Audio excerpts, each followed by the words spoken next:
क्या आपने कभी किसी ऐसे इंसान को चाहा है जो दिखता तो है जैसे वो आपकी परवाह करता है, लेकिन कहीं ना कहीं दिल के किसी कोने में एक सवाल उठता है, क्या वो सच में मुझे चाहता है या फिर वो सिर्फ मेरे साथ खेल रहा है, या फिर वो सिर्फ मेरे साथ खेल रहा है। ये सवाल आपको चैन से जीने नहीं देता। हर कॉल, हर मैसेज, हर मुस्कान, सब कुछ अच्छा लगता है, लेकिन जब वो दूर चला जाता है बिना कुछ कहे, तब लगता है क्या ये सब एक भ्रम था। आज की ये कहानी सिर्फ आपकी नहीं है, ये हर उस इंसान की है जिसने सच्चा प्यार किया है, लेकिन बदले में सिर्फ उलझन पाई है। इस वीडियो में हम गहराई से समझेंगे किसी के झूठे प्यार और असली चाहत में फर्क कैसे करें, उनके मन की चालें कैसे पहचानें, और स्टोइसिज्म यानी स्थिर बुद्धि के जरिए खुद को कैसे बचाएं। अगर आप भी ऐसे रिश्ते में उलझे हुए हैं तो इस वीडियो को अंत तक जरूर सुनिए, क्योंकि शायद यही वो जवाब दे जो आपका दिल बहुत वक्त से ढूंढ रहा है। भाग 1, वो तुम्हें चाहते हैं या तुम्हारे साथ बस खेल रहे हैं। धीमे म्यूजिक के साथ शुरुआत, आवाज भावुक, धीरे धीरे बढ़ती। कोई कभी कभी ना किसी का साथ बहुत अच्छा लगता है, इतना कि हम उसकी छोटी छोटी बातों में भी अपना सुकून ढूंढ लेते हैं। वो सुबह सुबह गुड मॉर्निंग भेज दे या बिना बात किए अचानक कॉल कर ले तो दिल के अंदर एक मीठी सी हलचल होने लगती है। लेकिन फिर एक दिन ऐसा आता है जब वो गायब हो जाता है, बिना कुछ कहे, बिना अलविदा कहे, और हम बैठे रह जाते हैं बस स्क्रीन की तरफ देखते हुए, उनके ऑनलाइन आने का इंतजार करते हुए। और फिर सवाल उठता है, क्या वो वाकई मुझे चाहते हैं या बस मेरे साथ खेल रहे हैं। सच्चा प्यार हमेशा शब्दों में नहीं होता, लेकिन झूठा प्यार अक्सर बहुत ज्यादा बोलता है। वो कहेंगे, तुम मेरे लिए खास हो, तुम जैसा कोई नहीं, मैं तुम्हें खोना नहीं चाहता।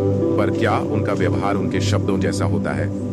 जब तुम्हें उनकी सबसे ज्यादा जरूरत थी, जब तुम्हारा दिन खराब था, जब तुम्हारी तबीयत बिगड़ी थी, जब तुमने उन्हें सिर्फ एक ही भेजा था क्योंकि तुम टूट रहे थे अंदर से, तो उन्होंने जवाब क्यों नहीं दिया? क्यों उन्हें वो सब सुनना अच्छा लगता है जो उन्हें खुश करे, लेकिन जब तुम्हारे दुख की बारी आती है वो दूर चले जाते हैं?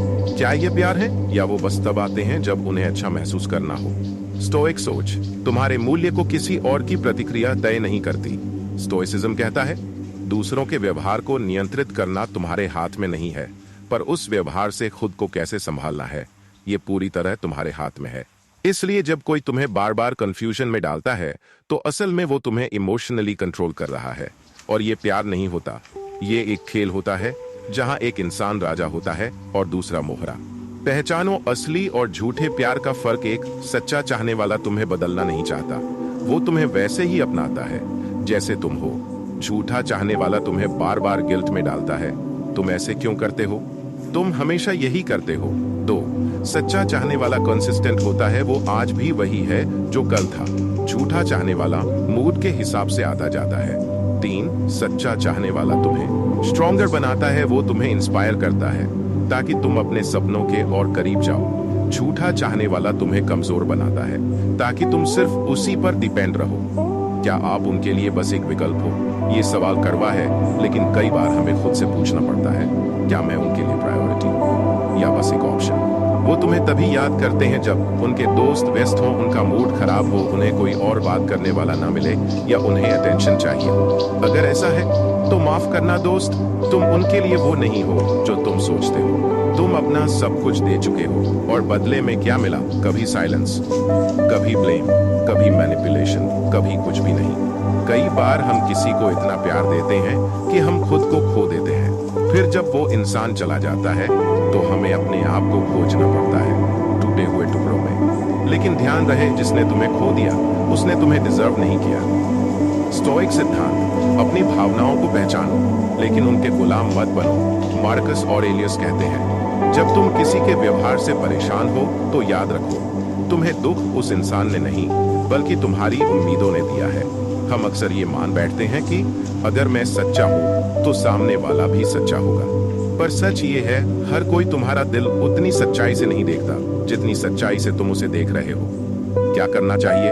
1, ऑब्जर्वेशंस पर ध्यान दो, प्रॉमिसेस पर नहीं, क्योंकि कोई क्या कहता है उससे ज्यादा मायने रखता है कि वो क्या करता है। 2, उन लोगों लोगों से दूर हो जाओ जो तुम्हें बार बार कंफ्यूज करते हैं, क्योंकि सच्चा प्यार क्लैरिटी देता है, कंफ्यूजन नहीं। 3, अपने आप को वो प्यार दो जो तुम उनसे मांगते हो, क्योंकि जिस दिन तुमने खुद को एक्सेप्ट कर लिया उस दिन किसी की जरूरत नहीं बचेगी वैलिडेशन के लिए। एक सच्ची कहानी। रुचि एक 26 साल की लड़की जिसने एक लड़के से 2 साल तक रिश्ता निभाया। वो हर बार उसी उम्मीद में रहती थी कि इस बार वो बदल जाएगा, इस बार वो सच में मेरी परवाह करेगा।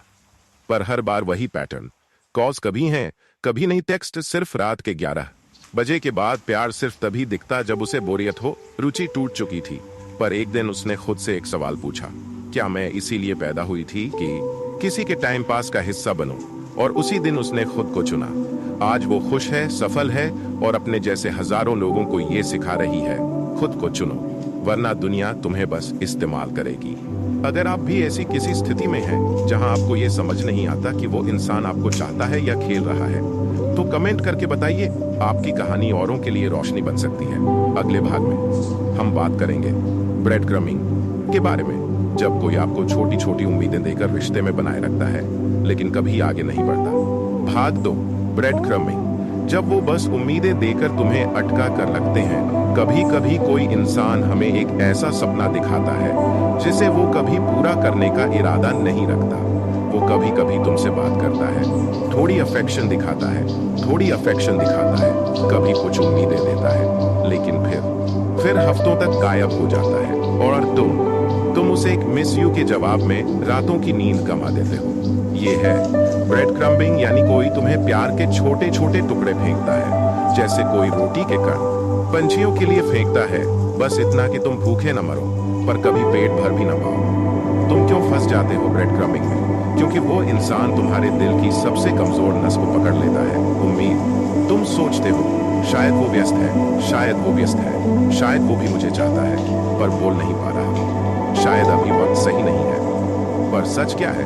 अगर कोई बार बार सोचने पर मजबूर करे कि वो तुम्हारे साथ है या नहीं, तो शायद वो कभी था ही नहीं। छोटे इशारे, बड़े धोखे, वो अचानक एक इमोजी भेज देता है, कभी रात को सिर्फ एक ई, फिर गायब। लेकिन तुम्हारा दिल उसको लेकर कहानियां बुनने लगता है। तुम सोचते हो अगर उसे फिक्र ना होती तो उसने मैसेज क्यों किया, उसने मुझसे बात की, यानी वो मुझे याद कर रहा है। पर सच्चाई ये है, वो तुम्हें छोड़ना नहीं चाहता लेकिन तुम्हें पाना भी नहीं चाहता, क्योंकि अगर वो तुम्हें पूरी तरह छोड़ देगा तो तुम चले जाओगे, और अगर वो तुम्हें पूरी तरह पालेगा तो उसे तुम्हारी अहमियत का एहसास नहीं रहेगा। इसलिए वो तुम्हें बीच में ही रखता है, कंफ्यूज्ड, हेल्पलेस, एडिक्टेड। स्टोइसिज्म कहता है तुम्हें क्लैरिटी चाहिए, केओस नहीं। एक स्टोइक इंसान किसी भी रिश्ते में यह तय करता है कि वो उसमें क्लैरिटी लेकर आएगा या बाहर निकल जाएगा। Half love is more dangerous than no love at all. आधा प्यार वो जहर है जो धीरे धीरे तुम्हारे आत्मसम्मान को खत्म कर देता है। ब्रेड क्रमिंग करने वाले की सोच। 1, उसे आपकी परवाह नहीं, सिर्फ आपकी अवेलेबिलिटी चाहिए। जब उसका मूड खराब होता है वो तुम्हें याद करता है, जब बोर्ड होता है तुम्हें मैसेज करता है।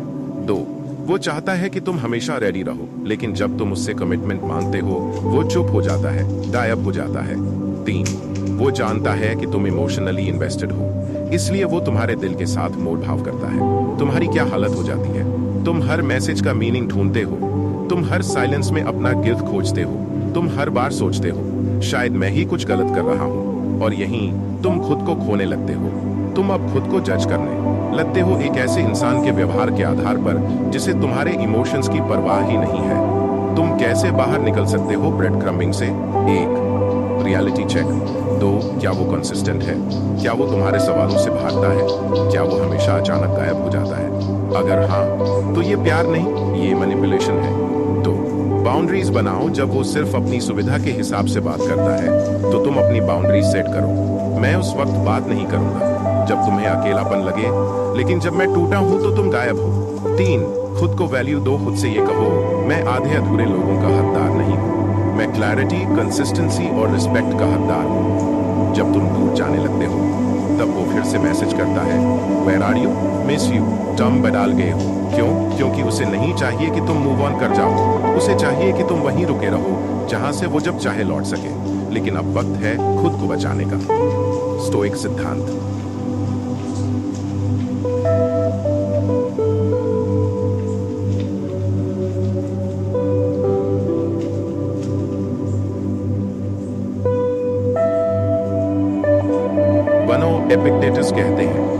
Explain your philosophy, embody it, मतलब अपने दिल की बातों को सिर्फ कहो मत, अपने डिसीजन से उन्हें साबित करो। अगर कोई बार बार तुम्हें इमोशनल रोलर कोस्टर पर चढ़ा रहा है तो ये स्टोइसिज्म नहीं, ये इमोशनल स्लेवरी है। एक और सच्ची कहानी।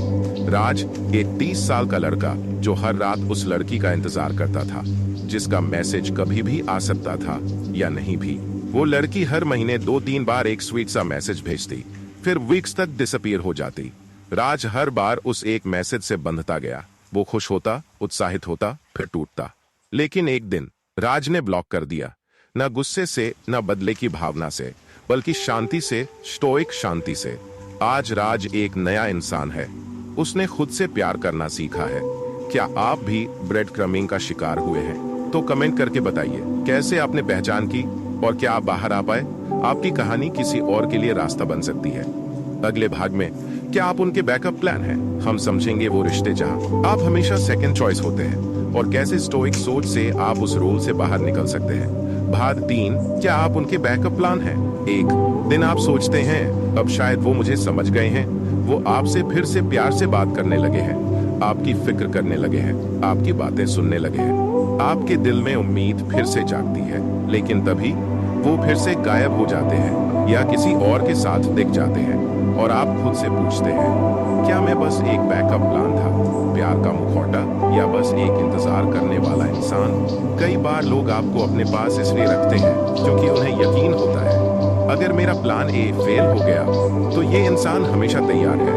आप वो नहीं होते जिसे वो दिल से चाहते हैं, बल्कि आप वो होते हैं जिसे वो ऑप्शन की तरह रखते हैं। और इस सच को मानना बहुत मुश्किल होता है क्योंकि आपने उन्हें सच्चा प्यार दिया था, लेकिन वो आपको सिर्फ एक सीट पर बिठाकर चलती है, स्टैंड बाय मोड पर। कैसे पता करें कि आप बैकअप प्लान है? 1, वो तभी आते हैं जब कोई और नहीं होता, जब उनका कोई और प्लान नहीं बनता, तब उनका मैसेज आता है क्या कर रहे हो। 2, वो कमिटमेंट से भागते हैं जब आप उनसे रिश्ते की डायरेक्शन पूछते हैं तो उनका जवाब होता है अब मत सोचो इतना, देखते हैं क्या होता है। 3, वो अपने असली जीवन से आपको दूर रखते हैं, ना दोस्त से मिलवाना, ना सोशल मीडिया पर जिक्र, ना किसी भी तरह का एक्नॉलेजमेंट। स्टोइक सोच कहती है जो इंसान तुम्हें प्राइवेट रखना चाहता है वो तुम्हें कभी अपना फ्यूचर नहीं बनाएगा। और ये कब सबसे ज्यादा दर्दनाक होता है? जब आप उन्हें प्रायोरिटी बनाकर जीते हो और वो आपको इमरजेंसी ऑप्शन बनाकर रखते हैं। आप हर छोटी चीज में उन्हें शामिल करते हो, खुशियां, दुख, प्लानिंग, सपने, लेकिन उनके लिए आप सिर्फ एक अवेलेबल इंसान होते हो जो हमेशा रेडी हो सुनने को, समझने को, संभालने को। और यहीं से शुरू होता है दर्द। स्टोइसिज्म कहता है तुम्हारा समय और ऊर्जा सीमित है, इसे सिर्फ उन्हीं को दो जो तुम्हें मान देते हैं। सेनेका कहते हैं people are frugal in guarding their personal property but wasteful when it comes to wasting time. हम दूसरों को पैसे उधार देने से डरते हैं, लेकिन अपने इमोशंस, समय और प्यार को बिना सोचे समझे दे बैठते हैं। खुद से पूछो ये 5 सवाल। 1, क्या उन्होंने कभी कहा मैं तुम्हें खोना नहीं चाहता, लेकिन कभी कोई ठोस कदम नहीं उठाया? 2, क्या जब तुम उनकी जरूरत बनते हो तभी वो तुम्हें याद करते हैं? 3, क्या वो हमेशा कहते हैं तुम बहुत अच्छे इंसान हो लेकिन फिर भी तुम्हें नहीं चुनते? 4, क्या उनके पास समय, प्लान, लाइफ सब है, बस तुम्हारे लिए क्लैरिटी नहीं है? 5, क्या वो जब भी तुम्हें खोने लगते हैं अचानक अच्छा बन जाते हैं? अगर इनमें से 3 सवालों का जवाब हाँ है तो शायद आप उनके लिए एक अस्थायी कंफर्ट जोन है, ना कि प्यार, एक कहानी।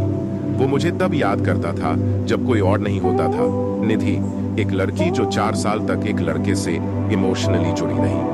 वो लड़का कभी कभी मैसेज करता, कभी लेट नाइट कॉल करता, कभी रैंडम आई मिस यू भेजता। जब निधि पूछती हम कहाँ जा रहे हैं तो जवाब आता यार तो बहुत सोचती है। पर जब भी उसकी गर्लफ्रेंड से लड़ाई होती तो वो निधि के पास आता था। क्यों? क्योंकि निधि हमेशा वहां थी, समझने को, सपोर्ट करने को, सुनने को। लेकिन निधि ने एक दिन स्टोइक सोच पड़ी और खुद से कहा मैं बैकअप नहीं हूँ, मैं किसी की इमरजेंसी नहीं, प्रायोरिटी हूँ। उसने उस लड़के की हर बात को माफ नहीं किया, बल्कि समझा, स्वीकारा और छोड़ दिया। आज निधि अकेली है लेकिन शांत है, क्योंकि वो अब किसी की रिजर्व सीट नहीं है। Stoic action plan. जब तुम बैकअप समझे जाओ, 1, रिस्पॉन्ड मत करो, ऑब्जर्व करो। हर बार जब वो अचानक आए तो खुद से पूछो क्या ये सच्चाई है या सिर्फ मजबूरी? 2, साइलेंस को ताकत बनाओ। अगर कोई तुम्हें खोजता है सिर्फ जब वो टूटा हो तो याद रखो, वो तुम्हें नहीं, तुम्हारी प्रेजेंस की कंफर्ट चाहता है। 3, खुद से लॉयल्टी रखो, दूसरों से नहीं जो तुम्हें वैल्यू नहीं करते। 4, किसी के आधे व्यवहार पर पूरा दिल मत दे दो, प्यार दो पर अवेयरनेस के साथ। कमेंट करके बताओ, क्या आपने कभी ऐसा महसूस किया है कि आप किसी के लिए सिर्फ एक विकल्प थे? आपका अनुभव किसी और को रियलिटी दिखा सकता है।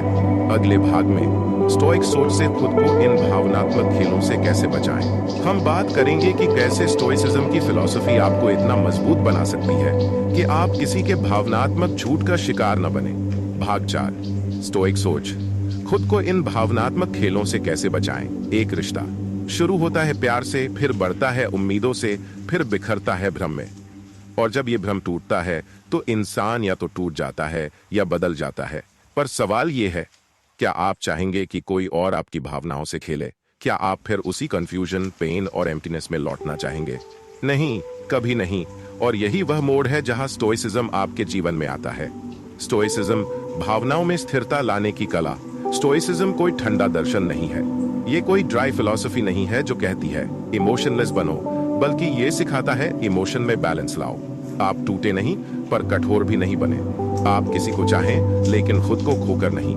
स्टोइसिज्म की 4 प्रमुख शिक्षाएं रिलेशन में लागू होने के लिए। 1, कंट्रोल और नो कंट्रोल का फर्क समझो। एपिक्टेटस कहते हैं, कुछ चीजें हमारे नियंत्रण में हैं और कुछ नहीं। अब ध्यान दो, किसी का आपके मैसेज का जवाब देना आपके कंट्रोल में नहीं, किसी का आपकी फीलिंग्स की रिस्पेक्ट करना आपके कंट्रोल में नहीं, लेकिन आप उस पर कैसे रिएक्ट करते हैं ये 100% आपके कंट्रोल में है। तो अगर वो आपको इग्नोर करे तो आपको ये तय करना है कि आप उसी एनर्जी में जवाब दें या खुद को उस एनर्जी से ऊपर उठाएं। 2, एक्सपेक्टेशन से लिबरेशन। हर रिश्ता तब दर्द देता है जब हम उससे कुछ एक्सपेक्ट करने लगते हैं। वो भी मुझे उतना ही चाहेगा, वो मुझे कभी छोड़कर नहीं जाएगा, वो भी मुझे उतनी प्रायोरिटी देगा। लेकिन स्टोइसिज्म सिखाता है सिर्फ अपने एफर्ट पर ध्यान दो, नतीजे पर नहीं। आप प्यार करो क्योंकि ये आपके स्वभाव में है, लेकिन अगर सामने वाला उसका जवाब नहीं दे तो उसके कारण खुद को मत बदलो। Give freely but don't attach. 3, emotion को स्वीकारो, दबाव नहीं। स्टोइसिज्म ये नहीं कहता कि रो मत, ये कहता है रोना गलत नहीं है, लेकिन उसी आंसू में बह जाना गलत है। अगर कोई आपको बार बार दुख देता है तो रोइए, पर फिर उठिए और खुद से कहिए, मैं दर्द से गुजरूंगा लेकिन उस दर्द में नहीं फंसूंगा। 4, इनर वर्थ की समझ। जैसे समुद्र अपनी गहराई खुद जानता है, वैसे ही एक स्टोइक इंसान अपनी वैल्यू दूसरों से नहीं पूछता, क्योंकि जो खुद की वैल्यू दूसरों से पूछता है वो हमेशा बिक जाएगा। स्टोइसिज्म सिखाता है तुम्हारी आत्मा ही तुम्हारा मूल्य तय करती है, दूसरों की वैलिडेशन तुम्हें सिर्फ भ्रम देती है। 3 स्टोइक अभ्यास, प्रैक्टिकल एक्सरसाइजेस इमोशनल स्टेबिलिटी के लिए। 1, नेगेटिव विजुअलाइजेशन। हर सुबह 2 मिनट सोचो, अगर वो इंसान कल चला गया तो ये दुख नहीं देगा, बल्कि आपको इमोशनली तैयार करेगा कि आप किसी एक इंसान पर डिपेंडेंट ना रहें। 2, इवनिंग जर्नलिंग। हर रात खुद से पूछो, आज मैंने कहां ओवर रिएक्ट किया, किस बिहेवियर ने मुझे हर्ट किया और क्यों? क्या वो बिहेवियर मेरे काबिल था? इससे आपको धीरे धीरे इमोशनल क्लैरिटी मिलेगी। 3, वॉलंटरी डिस्कनेक्शन। हर हफ्ते 1 दिन डिजिटल फास्टिंग करो, ना कॉल, ना चैट, ना स्क्रॉल, बस खुद के साथ रहो, क्योंकि जब आप खुद के साथ सहज हो जाते हो तब कोई और आपको इमोशनल लेवरेज पर कंट्रोल नहीं कर सकता। एक कहानी, स्टोइक सोच ने मेरी जिंदगी बदल दी। अरविंद, एक 28 साल का लड़का जिसे एक लड़की ने 3 साल तक बस कुछ कुछ करके रखा, कभी प्यार जताया, कभी दूर चली गई, कभी कहा तुम ही हो मेरे लिए, कभी कहा मैं कंफ्यूज्ड हूँ। अरविंद टूटता गया। हर बार वो लड़की वापस आती और अरविंद उसे फिर अपना लेता, लेकिन एक दिन एक वीडियो ने उसकी आंखें खोल दी। वो स्टोइक सोच पर था। उसने वहां सुना, इमोशंस तुम्हारे सेवक हों, मालिक नहीं। उस दिन से अरविंद ने तय कर लिया, मैं अब अपने मन का राजा बनूंगा। उसने कांटेक्ट खत्म किया, जर्नलिंग शुरू की और अपनी इमोशनल एनर्जी सिर्फ वहां लगाई जहां उसे वैल्यू मिली। आज वो एक खुश, शांत और समझदार इंसान है जो जानता है कि प्यार में क्लैरिटी जरूरी है, ना कि कैओस। कमेंट करके बताओ, क्या आपने कभी खुद को इन भावनात्मक खेलों से निकालने की कोशिश की है? क्या आपने स्टोइक सोच को अपनाया है या क्या अब आप इसे अपनाना चाहते हैं? आपकी बात किसी के लिए टर्निंग पॉइंट हो सकती है। अगले भाग में खुद को इतना मजबूत बनाओ कि तुम्हें कोई खेल न सके। आत्मनिर्भरता और स्टोइक माइंडसेट का वह स्तर जहां आप प्यार करें लेकिन खुद को न खोएं। अंतिम भाग 5, खामोशी का बदला और किताबी दुनिया का संदेश। वो दिन जब आप चुप रहे थे कुछ कहे बिना, वो लम्हा जब आपकी आंखों में दर्द था लेकिन होठ मुस्कुरा रहे थे, वो वक्त जब पूरी दुनिया ने आपको नजरअंदाज कर दिया लेकिन आपने किसी से शिकायत नहीं की। वो सब कुछ खामोशी में पल रहा एक तूफान था। अब समय आ गया है कि उस खामोशी को ताकत बनाया जाए। जब किसी ने तुम्हें नजरअंदाज किया, तुमने बदले में आवाज नहीं उठाई, क्योंकि तुम्हारी चुप्पी में वो आवाज छुपी थी जो एक दिन दुनिया को झकझोर देगी। और यकीन मानो, यही है असली स्टोइसिज्म। चुप रहकर खुद को इतना मजबूत बनाना कि एक दिन तुम्हारी वापसी किसी सुनामी की तरह हो। अब अगर आज का ये सफर, ये विचार, ये भावना, ये एहसास अगर आपके मन में कहीं हलचल पैदा कर गया हो, तो नीचे कमेंट में बस इतना लिख देना, मैं अब चुप नहीं हूं, मैं बदल चुका हूं, ताकि हमें पता चले कि किताबी दुनिया की ये आवाज तुम तक पहुंची है। और अब एक जरूरी बात, अगर आप ऐसी ही गहराई से भरी कहानियां, किताबों की सोच बदल देने वाली बातें और स्टोइक, इमोशनल और साइकोलॉजिकल पावर से भरी स्क्रिप्ट्स को सुनना चाहते हो, तो भाई बहन आज ही सब्सक्राइब करो हमारे YouTube चैनल किताबी दुनिया। यह सिर्फ एक चैनल नहीं है, यह एक आंदोलन है। आत्मविकास का, आत्म शांति का और आत्म शांति का और आत्मबल का। यहाँ हर वीडियो एक किताब की आत्मा है और हर शब्द आपकी सोच को बदलने की ताकत रखता है। तो अगली बार जब आपकी दुनिया आपको चुप कराने की कोशिश करे, किताबी दुनिया को याद करना, यहाँ हर चुप्पी के पीछे एक आवाज है और वो आवाज आपकी है। सब्सक्राइब जरूर करें, वीडियो को शेयर करें और कमेंट में अपनी बात कहें। हमारा अगला वीडियो आपका इंतजार कर रहा है, किताबी दुनिया, जहां हर शब्द जिंदगी बदल देता है।